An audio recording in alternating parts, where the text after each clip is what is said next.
The scent of pine and frost hung in the air, sharp enough to cut through my senses as I stood at the edge of the gathering. Winter had come early to our territory, blanketing the forest in a premature chill that seemed to mirror the coldness I felt inside.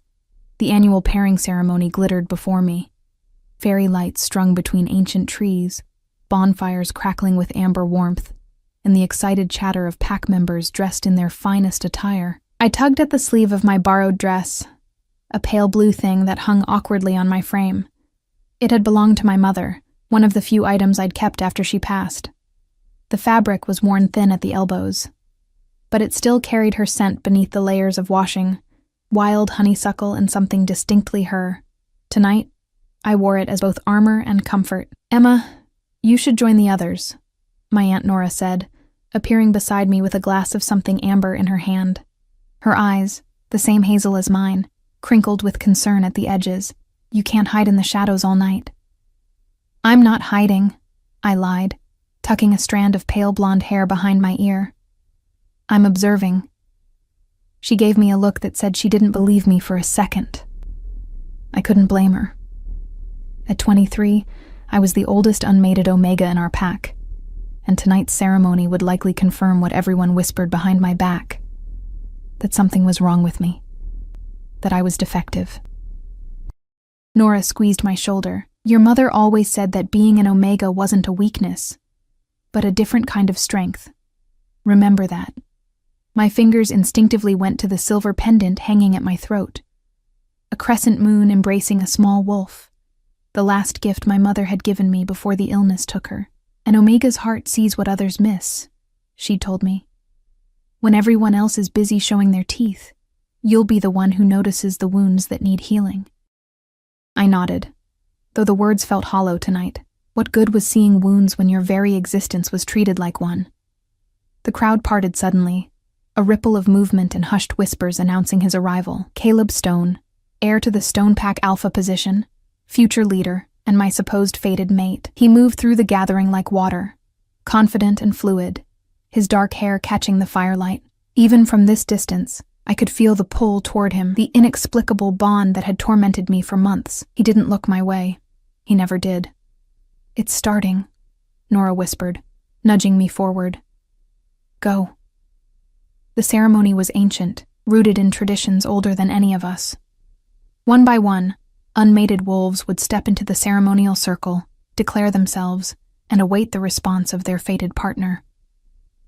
The magic of our kind, of the moon and blood and forest, would do the rest, or so they said. I'd seen it happen dozens of times, watched the joy spread across faces as mates found each other beneath the watching stars. I never thought I'd be standing in that circle myself. The pack elder, Ruth, raised her gnarled hands for silence. Her voice, strong despite her years, carried across the clearing. "Tonight, we honor the sacred bonds that strengthen our pack. Who comes forward to seek their mate?" One by one they stepped forward, a young beta male, trembling despite his status, 2 female alphas from neighboring territories, standing proud. And then, inevitably, it was my turn. My legs felt like lead as I stepped into the circle of stones. The firelight seemed too bright, the stares of the pack too heavy. I could hear the whispers, sense the surprise and curiosity.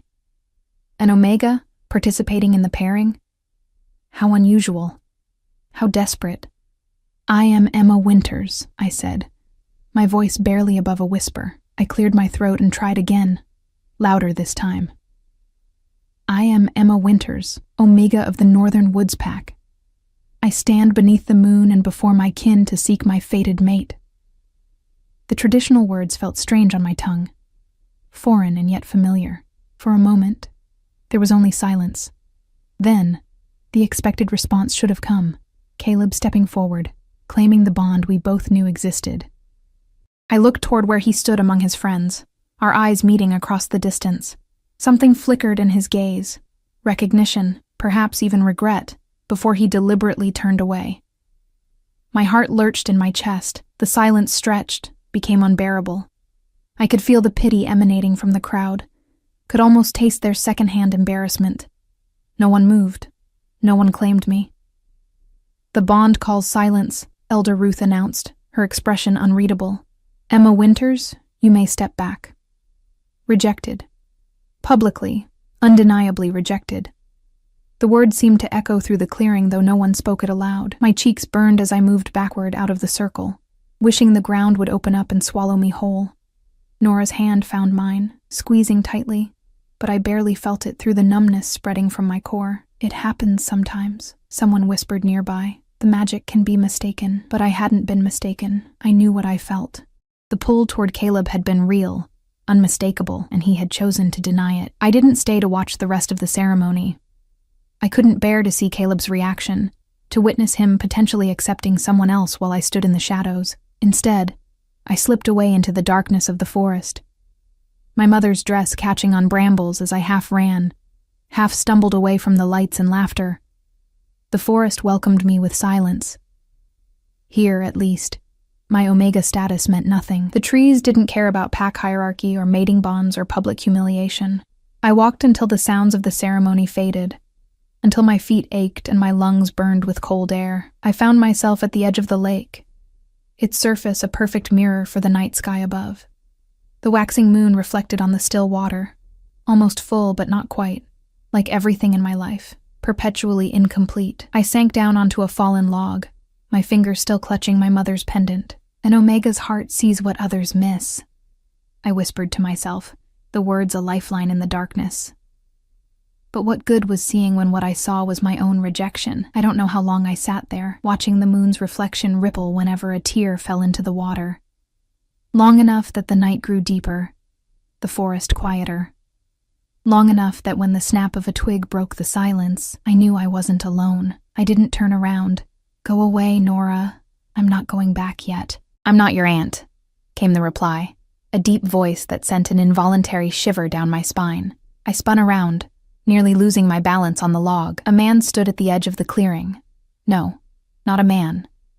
A wolf in human form, but like none I'd ever encountered. He was tall, impossibly so, with shoulders broad enough to block the path behind him. The moonlight caught in his hair, a silver white that seemed to glow against the darkness of the forest, but it was his eyes that held me frozen. Pale, almost colorless, like ice over deep water. I knew immediately what he was, who he was. Everyone in every pack for hundreds of miles knew of the Lycan king. Rumors about him abounded, that he was ancient, that he was cruel, that he collected rare wolves like trophies, that he was the last of the true Lycans, wolves whose power connected directly to the moon itself, rather than diluted through generations of breeding. Some said he was a myth, others, a monster. No one had mentioned how he smelled like thunder before a storm, or how his presence seemed to make the air itself heavier. "You're trespassing," I said, because stupidity was apparently my only defense against fear. "This is Northern Woods territory." A smile curved his lips, revealing teeth that seemed too sharp for his human form. "All territories fall under my protection, little wolf. Or did you forget that part of the old accords?" I hadn't forgotten. I just never expected to face the living embodiment of those accords alone in the dark. "What are you doing out here alone, Omega?" he asked, taking a step closer. "Shouldn't you be celebrating with your pack?" The word Omega in his mouth sounded different than when others said it. Not an insult or a dismissal, but simply a fact. Still, the reminder of the ceremony, of Caleb's rejection, stung fresh. "I prefer the quiet," I said, lifting my chin slightly. If he was going to kill me for insolence, at least I wouldn't cower. To my surprise, he laughed, a low rumble that seemed to vibrate through the clearing. A lie, but an interesting one. His head tilted, studying me with those unnerving eyes. "You were rejected tonight. I could smell the humiliation from miles away." My face burned. "Is that why you're here? To witness my shame up close? To mock the defective Omega?" "Defective?" He moved closer still, until he stood directly before me. This close, I could see the fine lines around his eyes, the only indication that he might be older than he appeared. "Is that what they've told you?" I swallowed hard. They didn't have to. His hand moved faster than I could track, fingers brushing against the pendant at my throat. I flinched, but didn't back away. "Old magic," he murmured, examining the silver crescent. Your mother gave you this? I nodded, unable to find my voice with him so close. How did he know? Smart woman, he said, letting the pendant drop back against my skin. She knew what you were. An omega, I said flatly. A lunar omega. He spoke the words like they explained everything, watching my reaction carefully. When I only stared blankly, he continued. Rare. Valuable. And completely wasted on that pup who rejected you. Before I could respond, a distant howl cut through the night. A search party, looking for me. The ceremony must have ended. The Lycan King's head turned toward the sound, his expression hardening. They'll be here soon, I said, hoping he'd leave. Despite his unsettling presence, I didn't want to explain to my pack why I was conversing with the legendary Lycan King in the middle of the night. Yes, he agreed, but made no move to depart. Instead, he extended his hand to me, palm up. Come with me. I stared at his hand like it might bite. What? Your fated mate rejected you publicly. By pack law, you are now vulnerable to any claim. His eyes gleamed in the darkness. I'm making mine. The howls grew closer. I could distinguish voices now, Nora calling my name, others spreading out through the forest. Soon, they would find us. You don't even know me, I said, my voice barely audible. His smile was slow, predatory. I know enough. I know what you are, even if you don't. I know your pack doesn't deserve you. He leaned closer, his voice dropping to a whisper. And I know that you feel it too, the pull. Different from what you felt for that boy, isn't it? Stronger, truer, and God help me. He was right. Beneath my fear and confusion, I could feel something tugging at me, urging me toward this dangerous stranger. It wasn't like the bond I'd felt with Caleb. This was deeper, more primal. The search party was getting closer. Soon they would be upon us. I had seconds to decide. Stay with the pack that had always seen me as less, where I would now live with the daily reminder of Caleb's rejection. Or go with this dangerous, powerful stranger who looked at me like I was something precious instead of broken. My hand trembled as I placed it in his. His fingers closed around mine, warm and sure, and something inside me seemed to click into place. Like a lock finding its key after years of fumbling with the wrong ones. My name is Emma, I said, suddenly needing him to know it, to say it. His thumb brushed across my knuckles, sending ripples of warmth up my arm. I am Alaric, he replied, the name rumbling from somewhere deep in his chest. Not the Lycan King, but his name. A gift given in exchange. As he pulled me to my feet, the first of the search party broke through the trees at the far side of the lake. I heard Nora's shocked gasp, saw Caleb's expression shift from concern to disbelief. Too late, I realized what this must look like. Their rejected Omega with her hand in the Lycan King's. Alaric's arm slid around my waist, a clear claim that sent a visible shock through the gathered wolves. Your Omega has accepted my protection, he announced, his voice carrying effortlessly across the water. Any who challenge this claim challenge me directly. No one moved. No one dared. And as Alaric led me away into the darkness of the forest, away from everything I had ever known, I clutched my mother's pendant and wondered if this was what she had meant. If this was the wound I alone had been able to see, the path only an Omega's heart could find. Dawn broke across an unfamiliar sky, fingers of pale light stretching through the window of a room I didn't recognize. For a disorienting moment, I couldn't remember where I was or how I'd gotten there. Then the events of the previous night came rushing back.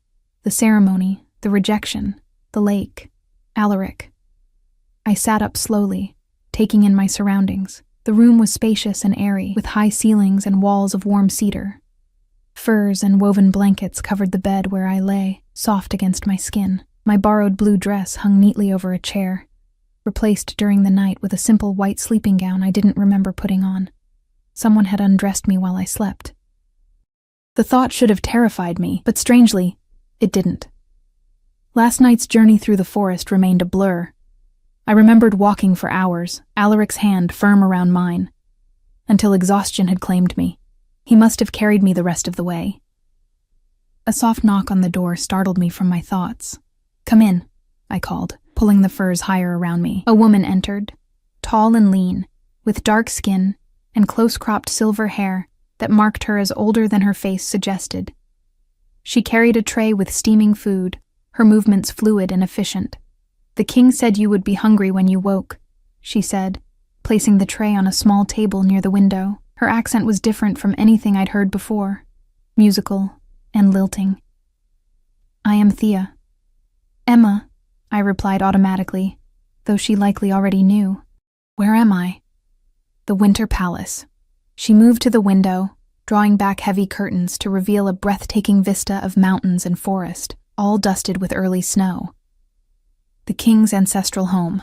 I'd heard of this place in stories, a fortress hidden deep in the mountains, where the Lycan king retreated during the cold months. But I'd always imagined something imposing and dark, not this elegant structure of wood and stone that seemed to grow naturally from the mountainside. "How far are we from my pack's territory?" I asked, my voice smaller than I intended. Thea's expression softened slightly. "Far enough. No one will come for you here, if that's what you fear." I wasn't sure if that was reassuring or terrifying. "I'm not afraid," I lied. Her smile told me she knew better. "Eat, bathe. There are clothes in the wardrobe. The king requests your presence when you're ready." She moved toward the door, then paused. "He does not like to be kept waiting, but neither does he expect you to rush. Take the time you need." After she left, I sat motionless, trying to process everything. 24 hours ago, I had been preparing for the ceremony, heart full of foolish hope that Caleb would acknowledge our bond. Now I was in the legendary Winter Palace, claimed by the Lycan king himself. The food on the tray steamed invitingly. Fresh bread, honey, berries, and some kind of porridge that smelled of cinnamon. My stomach growled, reminding me I hadn't eaten since yesterday morning. I approached cautiously, half expecting some trick, but the meal was exactly what it appeared to be. Simple, wholesome food. As I ate, I considered my options. Could I run? Back to a pack where I'd been rejected and humiliated? Into a wilderness I didn't know? And even if I managed to escape, Alaric had made his claim publicly. By pack law, I was his now, unless someone stronger challenged him, which seemed unlikely given his legendary status. No, running wasn't an option. At least not yet. Not until I understood what he wanted from me.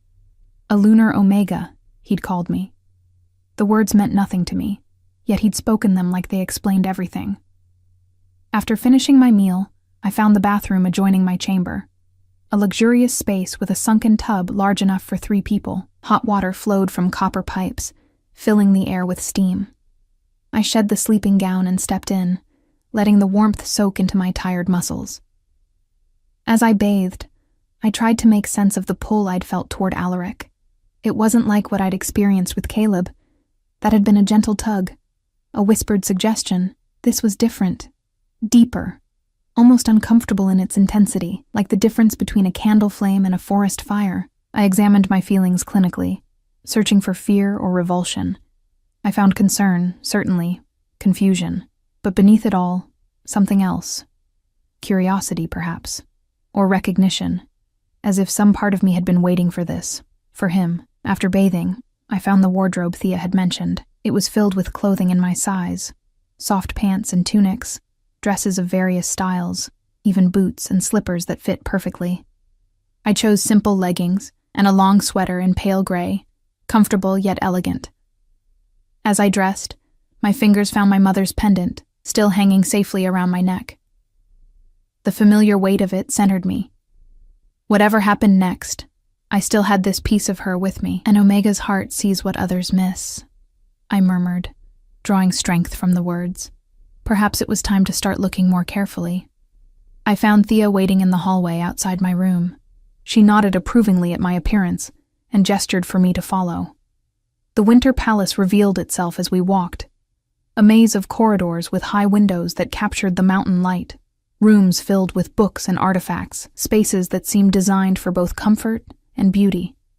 Other wolves passed us occasionally, nodding respectfully to Thea and eyeing me with undisguised curiosity. They were different from my pack, more diverse in appearance, carrying themselves with a quiet confidence. No one here seemed concerned with displaying their status or dominance, an unusual quality in wolf society. The king's court is unconventional, Thea explained, noting my observation. He chooses his people for their skills and loyalty, not their rank or bloodline. How many live here? I asked, trying to gauge the size of his pack. It changes with the seasons, currently perhaps 40. She led me down a curving staircase. In the spring, many will travel with him to the summer court. We emerged into a large, sun-filled room with one wall open to a stone terrace. Snow-capped mountains stretched into the distance, the view so magnificent it momentarily stole my breath. Standing at the balcony's edge, his back to us, was Alaric. In daylight, he seemed even more imposing than he had in the darkness by the lake. Tall and broad-shouldered, he wore simple clothing, dark pants and a white shirt rolled up at the sleeves, revealing powerful forearms. His silver-white hair was pulled back, emphasizing the sharp lines of his profile. He turned as we entered, those pale eyes finding mine immediately. "Emma," he said, my name sounding different in his mouth, important somehow. "Did you rest well?" "Yes," I answered, surprised to find it was true. Despite everything, I'd slept better than I had in months. Thea quietly disappeared, leaving us alone. Alaric gestured to a small table set with tea and food. "Join me." It wasn't a request, but neither was it harsh. I moved to the table, taking the seat opposite his. Up close, I could see the fine lines around his eyes more clearly, the only indication of age on his otherwise youthful face. Rumors said the Lycan king was hundreds of years old, though he appeared no more than 35. "You have questions," he said, pouring tea into delicate cups. "A few," I replied, unable to keep a hint of sarcasm from my voice. "Starting with why you brought me here." His lips quirked slightly. "Direct. Good." He pushed a cup toward me. "I brought you here because you're a lunar omega, the firstborn in over a century. You keep saying that like it should mean something to me. Your pack didn't tell you?" When I shook my head, his expression hardened momentarily. "Of course not. The old knowledge is being lost, or deliberately suppressed." He took a sip of his tea, collecting his thoughts. "Normal omegas are rare enough, perhaps 1 in 100 wolves. Lunar omegas are rarer still, 1 in thousands." His eyes held mine. "You are connected to the moon in ways even alphas aren't. Your cycle follows the lunar phases precisely. You feel others' emotions as if they were your own. You heal faster than you should, and you can calm even the most enraged alpha with a touch." I stared at him, unnerved by his accurate description of things I'd always hidden, my perfect synchronization with the moon, the emotional overwhelm I sometimes experienced in crowds, the inexplicable way I'd once talked down our pack's most volatile fighter from a rage without understanding how. "These aren't weaknesses," Alaric continued. "They're gifts, powerful ones in the right circumstances." "And you want to use these gifts?" I asked carefully. His expression was unreadable. "I want to protect them. You." He set down his cup with deliberate precision. "There are those who would exploit an untrained lunar omega or eliminate the threat you represent." A chill ran through me. Threat? To the current order. His eyes narrowed slightly. "The pack hierarchies have become rigid, corrupt in many cases. Alphas rule through strength alone, forgetting the balance that once existed. A lunar omega challenges that system by her very nature. By being weak?" The word tasted bitter. "By being necessary." He leaned forward. "The strongest alpha is nothing without an omega to balance them. That's the old truth your pack has forgotten. Power and compassion, strength and healing, 2 sides of the same coin." I absorbed this, trying to reconcile his words with everything I'd been taught. In my pack, omegas were tolerated at best, useful for childcare and emotional labor, but never essential, never powerful. "If what you're saying is true, why did Caleb reject me?" I asked, the question emerging before I could stop it.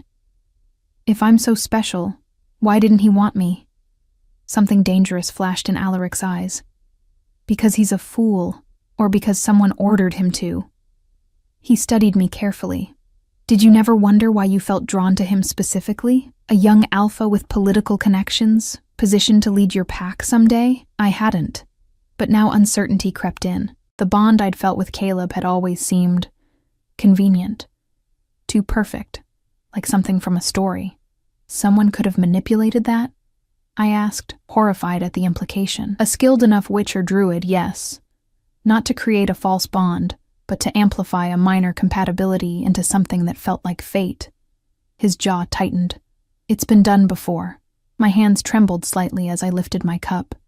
The tea was fragrant and calming. Chamomile with something deeper beneath it. Why would anyone do that? Control. He said the word like it explained everything. A mated lunar omega is easier to manage than an unclaimed one, especially if her mate is loyal to those in power. The implications made my head spin. Had my feelings for Caleb been manipulated? Had his rejection been orchestrated? And by whom? I need you to understand something, Emma, Alaric said, his voice gentler now. The claim I made by that lake was real, but it doesn't have to be permanent. I needed to get you away from your pack before others realized what you are. Now that you're here, you have choices. I looked up, surprised. What kind of choices? You can stay, under my protection, and learn what it means to be a lunar omega. I have books, records from the old times, people who can help you understand your abilities. He paused. Or once you're trained enough to protect yourself, you can leave, go wherever you wish. And if I wanted to leave now, his expression didn't change, then I would try to convince you otherwise. Failing that, I would send guards with you to ensure your safety. A slight smile touched his lips. I am not in the habit of keeping prisoners, Emma, regardless of what stories you may have heard. I didn't know what to say. Everything I thought I knew seemed to be shifting beneath my feet. Why do you care? I finally asked. What am I to you? Something flickered in his eyes, an emotion I couldn't name. You are the first of your kind in a century. That alone makes you worth protecting. He rose from his seat, moving to the balcony. But there is more. A storm is coming, Emma. War between the old ways and the new. When it breaks, we will need every lunar omega we can find. War? I followed him, the mountain air cool against my face. Between whom? He looked out over the mountains, his profile sharp against the sky. Those who believe in balance, and those who believe in dominance at any cost. His hands gripped the stone railing. The Council of Alphas grows stronger each year, consolidating power, eliminating threats. They see me as a relic, and they're not entirely wrong. The vulnerability in his admission surprised me. This wasn't the mythical tyrant from the stories. What would you have me do? I asked quietly. He turned to me then, and for an instant, I glimpsed something ancient in his eyes. Wisdom and weariness beyond human measure. For now, rest. Learn. When you're ready, we'll discuss what comes next. His hand moved toward mine, hesitated, then withdrew. You've had enough changes for one day. I nodded, suddenly exhausted despite having just woken hours ago. The emotional weight of everything, the rejection, the flight, these revelations pressed down on me. Thea will show you the palace, introduce you to others. Alaric stepped back, creating distance between us. We'll speak again tomorrow. As if summoned by her name, Thea appeared at the doorway. Her timing was too perfect to be coincidence. She must have been listening. Before I followed her, I turned back to Alaric. Thank you, I said, not entirely sure what I was thanking him for. For the explanation, perhaps, or for the choices he offered when he could have given none. He inclined his head slightly, those pale eyes watching me with an intensity that made my skin tingle. As I left with Thea, I could still feel his gaze on my back, like the pressure before a storm. Days at the Winter Palace blended together in a rhythm unlike anything I'd known with my pack. Each morning, I woke to mountain light streaming through my windows and breakfasted alone, or sometimes with Thea. The afternoons were filled with exploration, the vast library with texts in languages I couldn't read, the training yards where Alaric's guards practiced with a fluid grace that made combat look like dance, the kitchens warm with spices and laughter. I learned the palace had been built centuries ago, carved into the mountain itself by the first Lycans. Its passages extended deep into the stone, some chambers so ancient that even Alaric didn't know their original purpose. I wandered them all, mapping the space in my mind, searching for something. I wasn't sure what. A week passed before I saw Alaric again, though I sensed his presence in the palace, caught his thunderstorm scent in corridors, heard his voice echoing from rooms I wasn't invited to enter. He kept his distance. I told myself I was relieved, that I needed time to adjust without his overwhelming presence. But in truth, his absence felt like a weight pressing against my chest, a constant awareness of where he wasn't. On the 8th day, Thea brought me to a room I hadn't discovered in my explorations, a circular chamber high in the eastern tower, its ceiling open to the sky. Sunlight poured through the oculus, illuminating a floor inlaid with silver that traced the phases of the moon. At the center stood Alaric, waiting. "Your lessons begin today," he said without preamble as I entered. He wore simple training clothes, loose pants and a fitted shirt that did nothing to hide the powerful lines of his body. "Lessons in what?" I asked, suddenly conscious of my own attire, leggings and an oversized sweater I'd found in the wardrobe. "In being what you are," he gestured to the silver patterns beneath our feet. "A lunar omega's power waxes and wanes with the moon, just as all wolves feel its pull. But for you, the connection is direct, unfiltered." I stepped further into the room, drawn to the beautiful floor. "Is that why I always know the moon's phase without looking?" "Yes." His eyes tracked my movements. "And why you're strongest during the full moon, most vulnerable during the new. Your emotions intensify with the waxing, stabilize with the waning."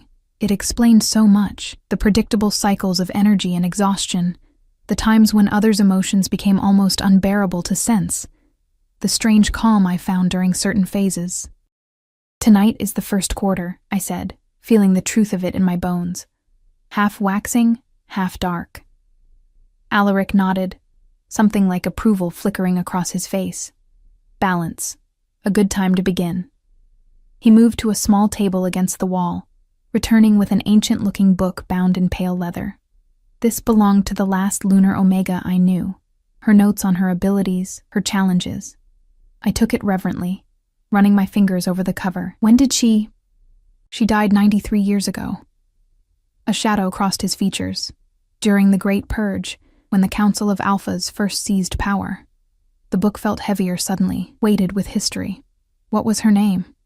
"Ilara." He spoke the name softly, with a gentleness I hadn't heard in his voice before. "She was remarkable." Jealousy flared, unexpected and unwelcome. I pushed it down, confused by my own reaction. "Was she your mate?" The question slipped out before Alaric's expression shifted, becoming unreadable. "No. She was my friend." He turned away, moving toward the window. "We begin with the basics, sensing emotions."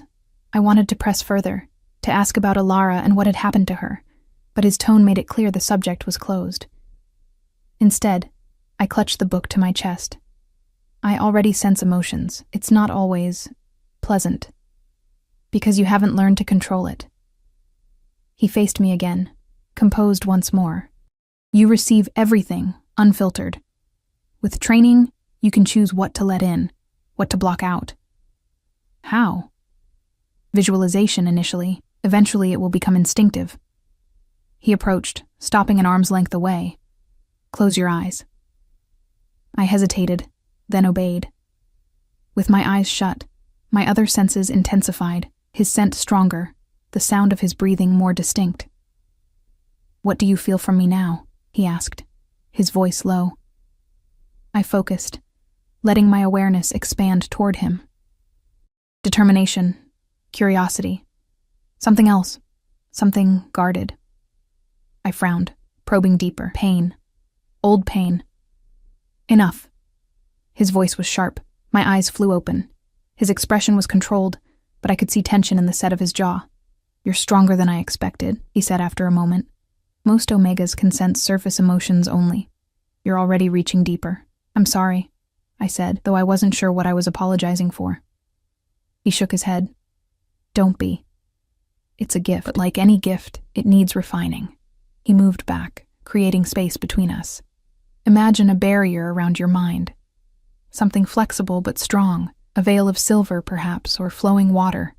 I closed my eyes again, picturing a curtain of silver light surrounding me, fluid and bright. "Like this?" "Yes. Now make it permeable." Imagine you can control what passes through, like a sieve that you can adjust at will. The visualization was difficult at first. The silver kept solidifying, becoming too rigid, or dissolving entirely.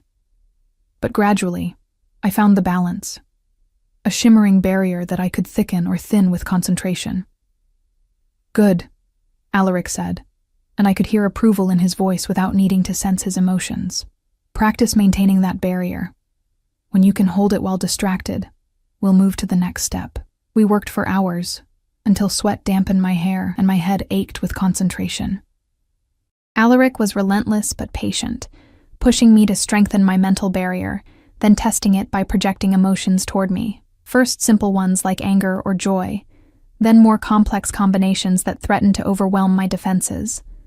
By the time the sun began to set, casting long shadows through the oculus above, I was exhausted, but exhilarated.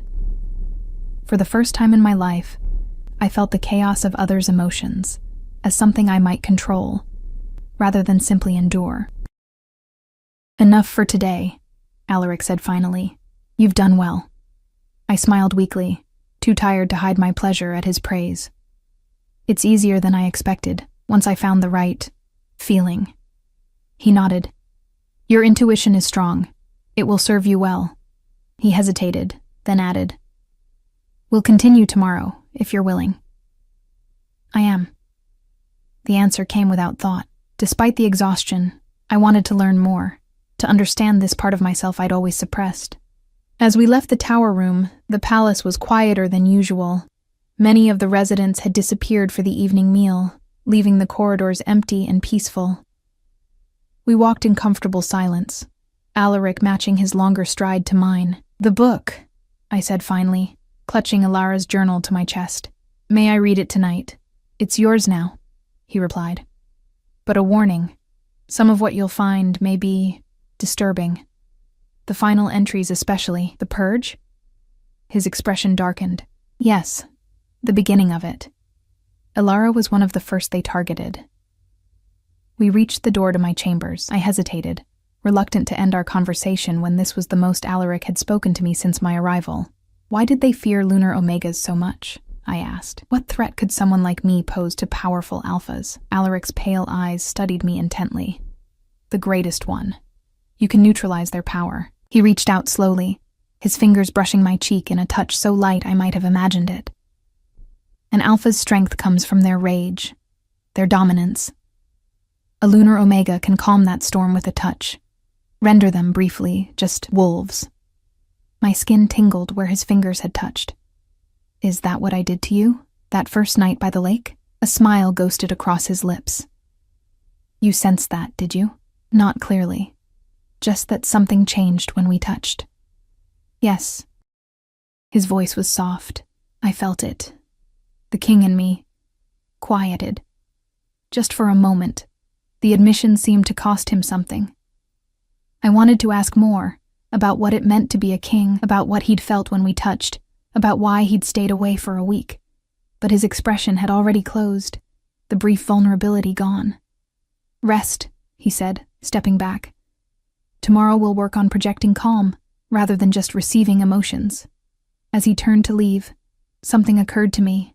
"Alaric," I called after him. He paused, looking back over his shoulder. "If you knew what I was from the beginning, if you sensed it from miles away, as you said, why did you wait until the night of the ceremony to find me? Why not come sooner?" His eyes held mine for a long moment. "I was waiting." "For what?" "For you to be free." With that cryptic response, he continued down the corridor, disappearing around a corner before I could ask what he meant. Alone in my room, I lit the lamps and curled up on the window seat with Alara's journal. The first pages were exactly what Alaric had described, detailed notes on her abilities, experiments she'd conducted, techniques for managing emotional overflow. Her handwriting was elegant but practical, her observations precise. As I read deeper, the entries became more personal. Alara described her life at the Winter Palace, her friendship with Alaric, whom she called A in her private writings, her concerns about growing tensions between the traditional pacts and the newly formed council. "A believes war is inevitable," she wrote in one entry. The council grows more aggressive by the day. 3 more Omegas disappeared last month, all from bloodlines known to produce lunar traits. It cannot be coincidence. I read until my eyes burned, absorbing Alara's increasingly worried observations. The final entries sent a chill through me. They came for Mira today, council enforcers, claiming she had broken pack law. A barely stopped himself from killing them outright. I fear what this means. If they are bold enough to come to a pack under his protection, what will they do next? And the last entry, dated 3 days later, A is gone to the Eastern Territories. I've had the dream again, silver chains and blood on snow. I know what it portends. If they come for me, I will not let them take me alive. Better to die free than to be used as their puppet. A, if you find this, remember your promise. The others must be protected. The balance must be restored. I closed the book, my hands trembling slightly. The Alara in these pages was brave, intelligent, devoted to her cause. And she had died for it, during a purge that apparently targeted wolves like me. A knock at my door startled me from my thoughts. I quickly wiped away tears I hadn't realized I was shedding. "Come in," I called, expecting Thea with my evening meal.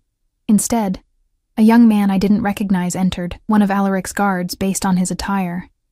His expression was grave. "The king requests your presence immediately," he said. "Visitors have arrived." "Visitors?" I set aside the journal. "At this hour?" "Representatives from the Council of Alphas." His voice was tight with suppressed emotion.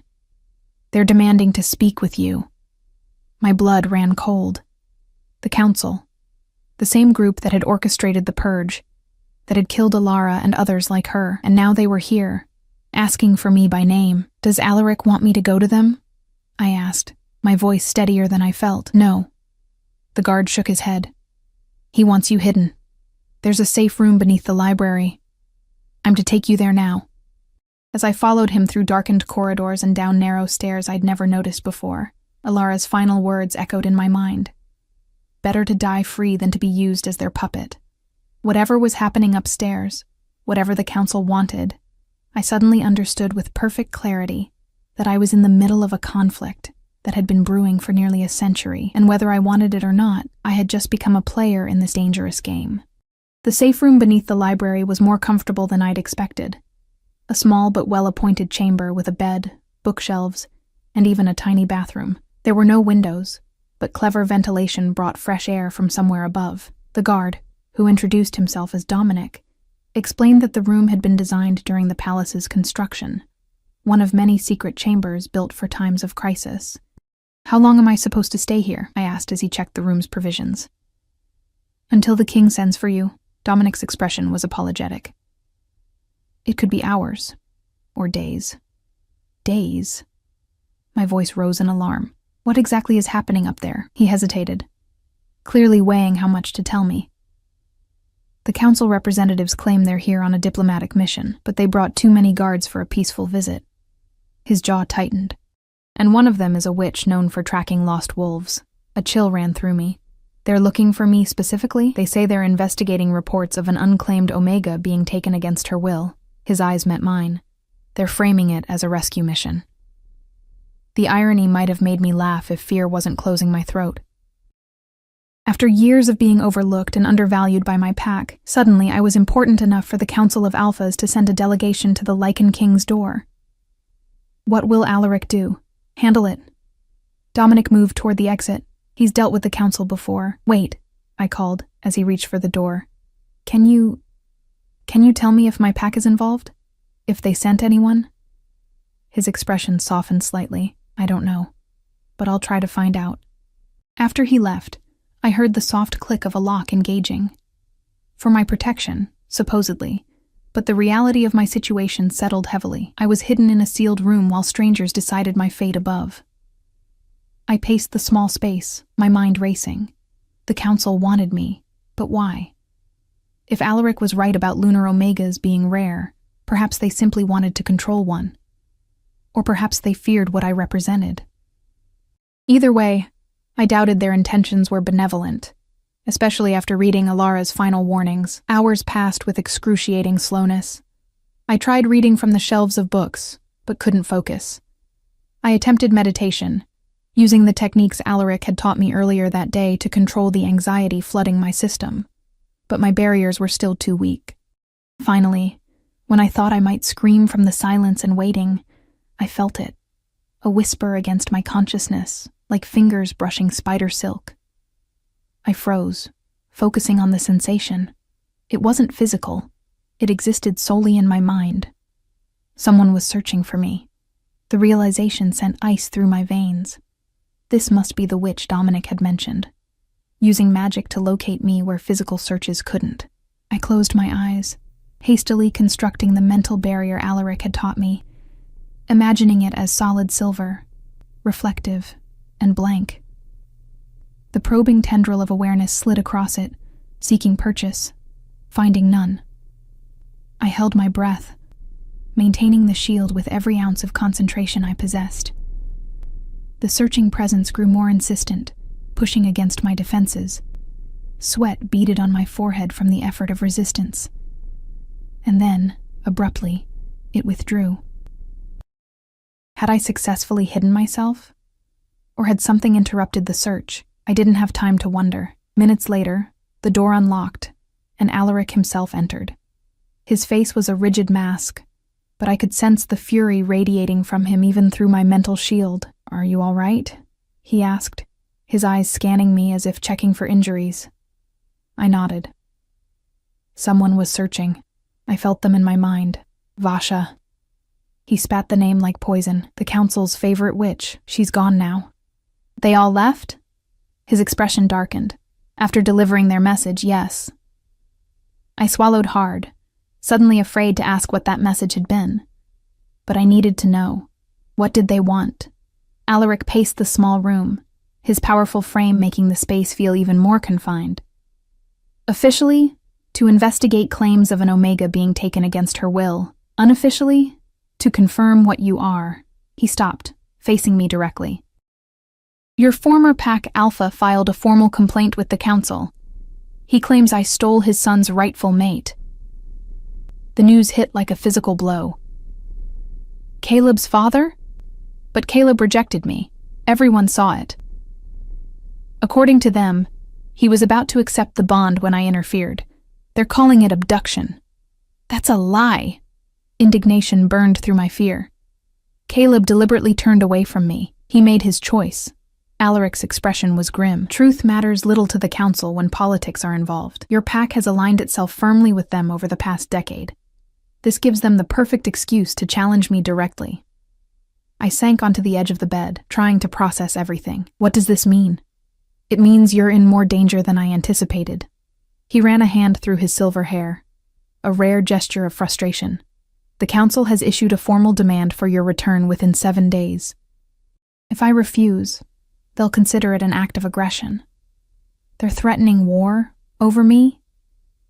The idea seemed ludicrous. Not over you. His eyes held mine. Over what you represent, the old ways, the balance of power. He moved closer, his voice dropping. Emma, they didn't just bring a witch. They brought 3 Alpha enforcers, wolves bred and trained specifically to hunt down rogues. They're preparing for violence regardless of my answer. Fear coiled in my stomach. What will you do? What I must. His jaw set in a hard line. Protect what matters. The implication was clear. He considered me worth protecting, even at the cost of open conflict with the council. The realization should have terrified me further, but instead, something warm unfurled in my chest. Gratitude, perhaps, or something deeper. There's another option, I said quietly. I could go back. Explain that I came willingly. No. The word was sharp as a blade. The moment you return, they'll ensure you're mated to their chosen alpha, someone loyal to the council, someone who can control you. His eyes darkened. And once they have a lunar Omega under their influence, they'll use you to find others. Are there others like me? There must be. Hidden, perhaps untrained, but out there. He knelt before me, bringing his face level with mine. Emma, you need to understand what's at stake. A lunar omega bound to an alpha can amplify their power tenfold in the wrong hands. That could upset the balance entirely. I thought of Alara's warning about becoming their puppet and shuddered. Then what do? We prepare. He stood, offering me his hand. Starting now. No more hiding you away. It's clear they already know what you are. Instead, we accelerate your training. I placed my hand in his, letting him pull me to my feet. The contact sent that now familiar ripple of recognition through me, a sensation that was becoming less startling each time. Training for what? For whatever comes. His fingers tightened briefly around mine. War. Hopefully not. But you need to be able to defend yourself, to control your abilities fully. As he led me from the safe room back through the hidden passage toward the main palace, I tried to imagine myself as someone worth fighting for, someone with power worth controlling. The image didn't align with the person I'd always been told I was. Alaric, I said as we emerged into the library, deserted at this late hour. Why me? Why now? Lunar omegas must have existed before, even during the purge. What makes this moment so important? He stopped, turning to face me. The moonlight streaming through the high windows silvered his hair, caught the sharp planes of his face. For a moment, he seemed to debate how much to tell me. The council has grown powerful enough to challenge the old laws openly, he finally said. They're systematically eliminating traditional pack structures, installing their own leaders, and they're hunting wolves with special abilities, not just omegas, but seers, healers, anyone who might oppose them. But why would they challenge you directly? Aren't you too powerful to attack? Something like grim amusement crossed his features. I'm the last of the true Lycan bloodline. My power is considerable, but I am still just one wolf. His expression sobered, and the moon is waning. In 13 days during the new moon, my strength will be at its lowest point. They know this. The implication was clear. The council had timed their demand perfectly. When the 7 days elapsed, Alaric would be at his most vulnerable. And I'll be weakest then too, I realized. If I'm connected to the moon, as you say. Yes. His eyes held mine, which is why we have less than 2 weeks to prepare you, to prepare all of us. As if to emphasize his point, the palace around us seemed to stir with new purpose.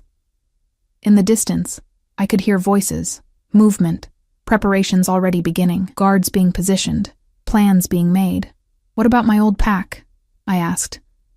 Are they really part of this, or is the alpha just being used by the council?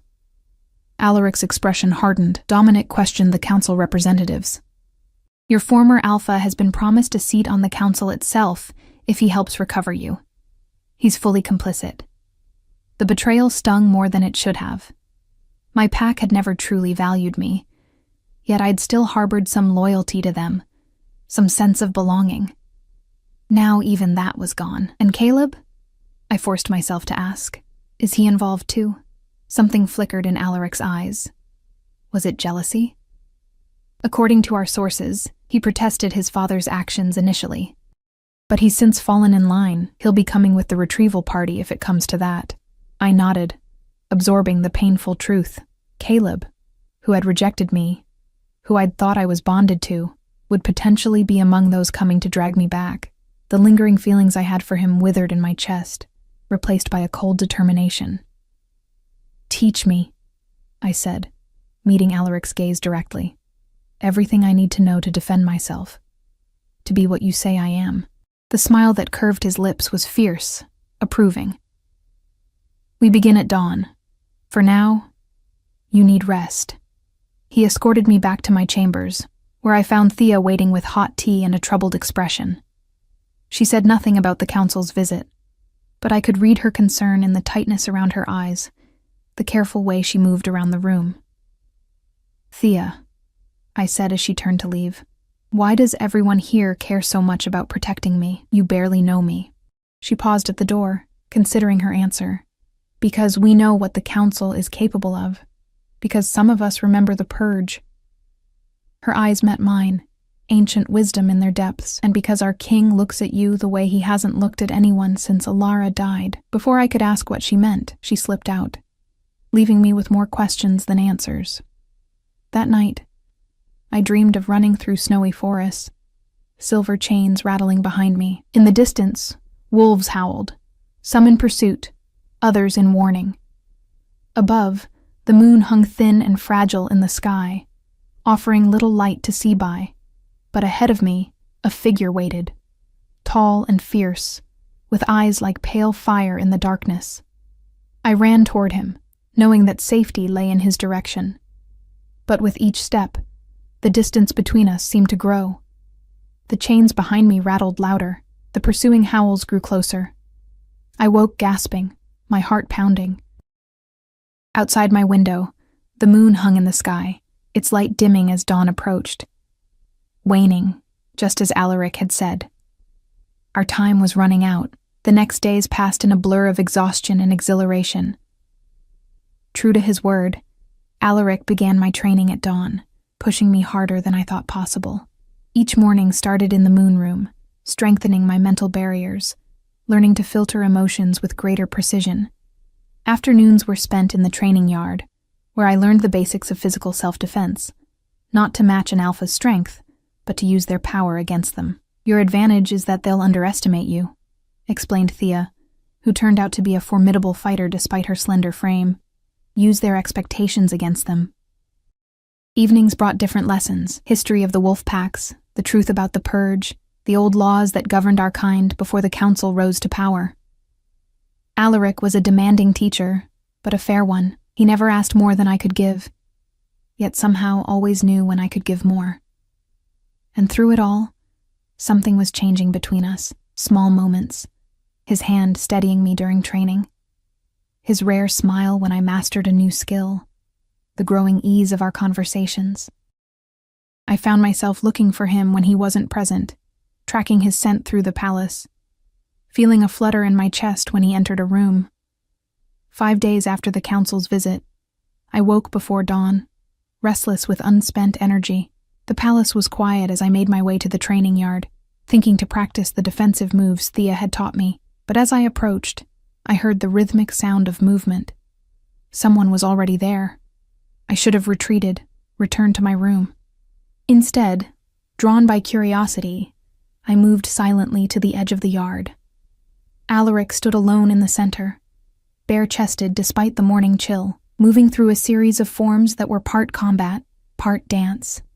His body flowed from one position to the next with liquid grace, muscles shifting beneath pale skin marked with scars I hadn't seen before. His silver-white hair was loose, swinging with his movements, catching the first hint of dawn light. I should have looked away, given him privacy. But I couldn't tear my eyes from him. From the power and control evident in every line of his body, from the expression of complete focus on his face. This was Alaric without his usual restraint, without the careful control he maintained around others, around me. He completed a complex turn, and suddenly his pale eyes locked with mine. I froze, caught watching. Emma. He straightened, not even breathing hard despite the intensity of his exercise. It's early. I couldn't sleep, I admitted, stepping into the yard. I'm sorry for interrupting. He shook his head slightly. You're not interrupting. Join me if you wish.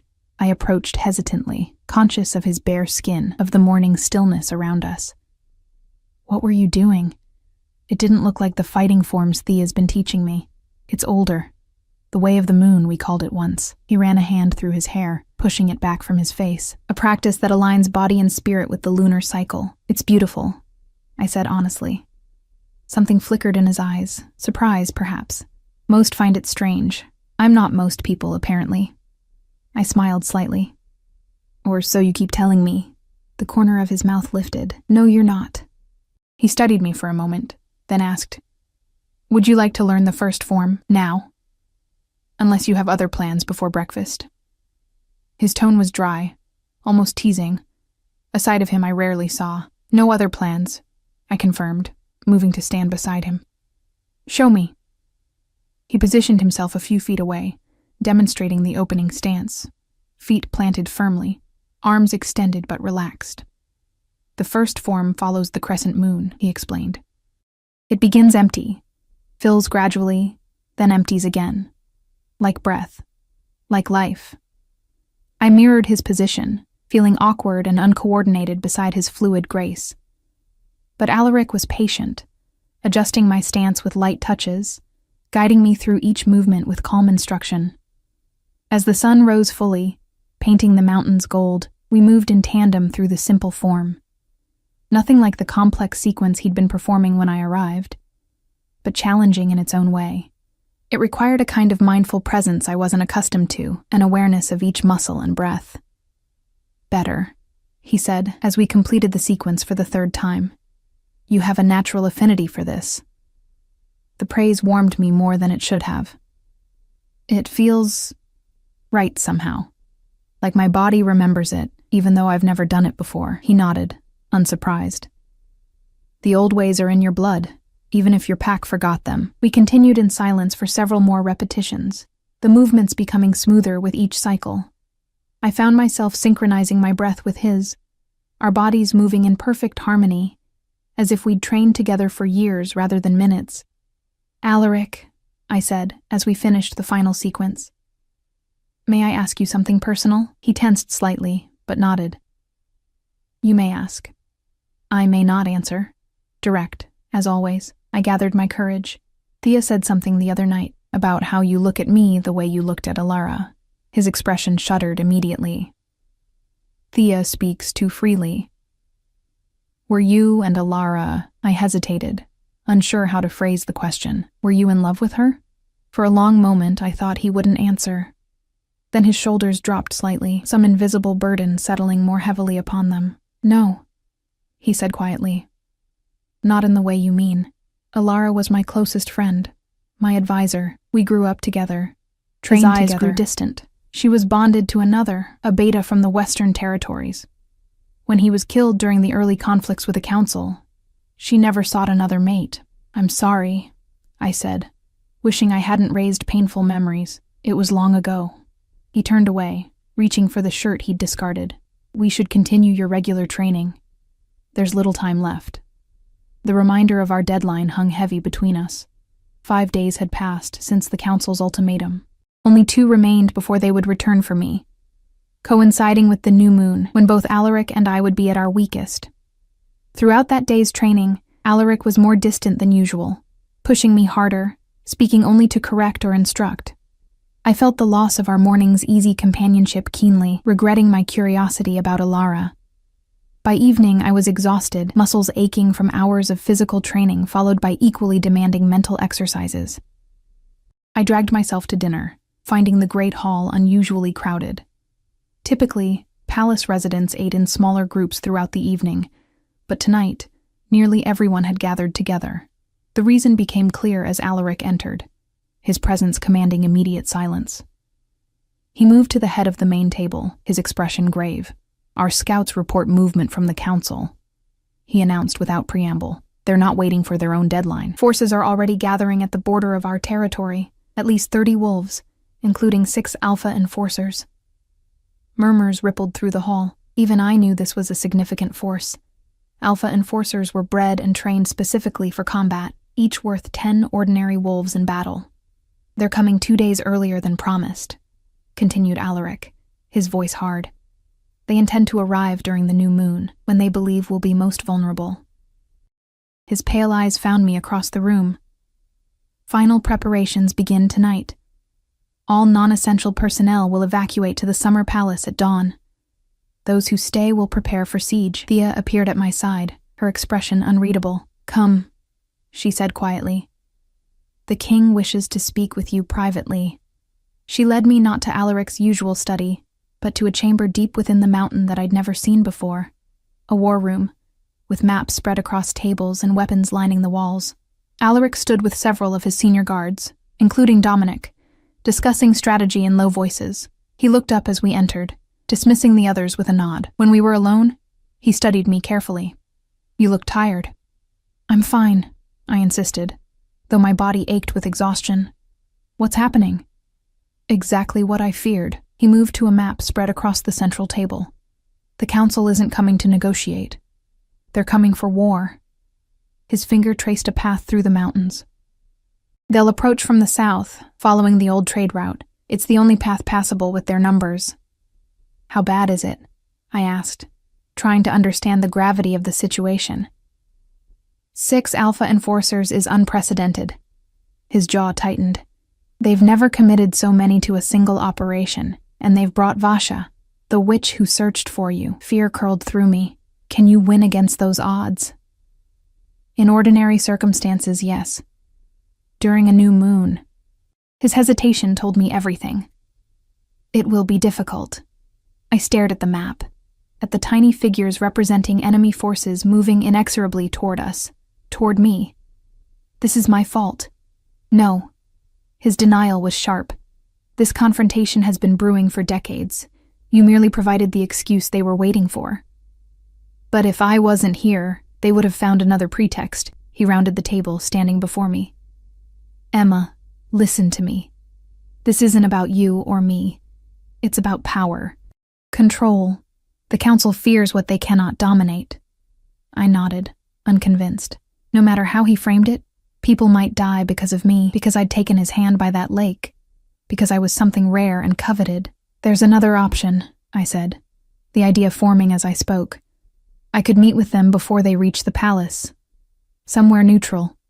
Explain that I came with you willingly. Absolutely not. His refusal was immediate. They won't listen, and you'd be placing yourself directly in their hands. Then what if we run, both of us? Go somewhere they can't find us, and abandon everyone here? He gestured around us. This is my home, Emma. These are my people. I won't leave them to face the Council's vengeance alone. I fell silent, recognizing the truth in his words. Of course he wouldn't run. It wasn't in his nature, and despite knowing him for such a short time, I realized I wouldn't want him to. His loyalty, his sense of responsibility, was part of what made him who he was. Then I'll fight with you, I said, meeting his gaze directly. Whatever I can do to help. Something softened in his expression. Your training has barely begun. The most important thing you can do is survive. Preserve what you are, what you know. I'm not leaving, I said firmly. Not while everyone else risks their lives. He studied me for a long moment, then nodded slowly. Very well. But you will remain within the palace, protected. Your abilities are too valuable to risk in direct combat. I started to protest, but he held up a hand. This isn't negotiable, Emma. Promise me you'll stay inside the protective barriers. The intensity of his gaze made it impossible to refuse. I promise. He relaxed fractionally. Thank you. He hesitated, then added, There's something else you should know. Your former Pack Alpha is leading the Council's forces. The news struck like a physical blow. What about Caleb? He's with them as well. Alaric's expression was carefully neutral. According to our scouts, he's been promoted to his father's second-in-command. I absorbed this, the final severance from my old life. Whatever lingering attachment I'd felt to my former pack, to Caleb, evaporated entirely. They weren't coming to rescue me. They were coming to use me, to control me, to turn me into the weapon Alara had warned about in her journal. When will they arrive? I asked, forcing my voice to remain steady. The day after tomorrow, at dusk, with the new moon. His eyes held mine. Emma, if things go badly, there's a final escape route. Thea knows it. She'll take you to safety if necessary. I shook my head firmly. I'm not running while you fight. Something flashed in his eyes, frustration mixed with something warmer. Your stubbornness is both admirable and infuriating. So I've been told. I managed a small smile, usually just the infuriating part. He reached out, his fingers brushing a strand of hair from my face, a gesture so gentle it made my breath catch. We should both rest. Tomorrow will be demanding. As he walked me back to my chambers, a heavy silence hung between us. Too many things unsaid, too much uncertainty ahead. At my door, I turned to him impulsively. Alaric. His name felt important on my tongue. Whatever happens, thank you for showing me what I truly am, for believing in me when no one else did. His expression softened, the mask of the Lycan king slipping to reveal the wolf beneath. Emma? He began, then seemed to reconsider whatever he'd been about to say. Instead, he took my hand, raising it slowly to his lips. The gentle press of his mouth against my skin sent electricity coursing through me. Rest well, he murmured, releasing my hand and stepping back. Dawn comes early. I watched him walk away, my skin still tingling where his lips had touched.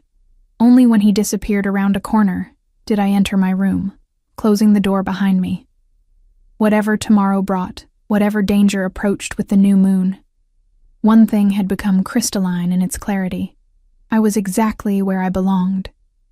Not with my old pack, not with Caleb, but here, with Alaric, with this strange collection of wolves who valued what I was rather than despite it. And I would fight to protect that belonging, no matter what it cost.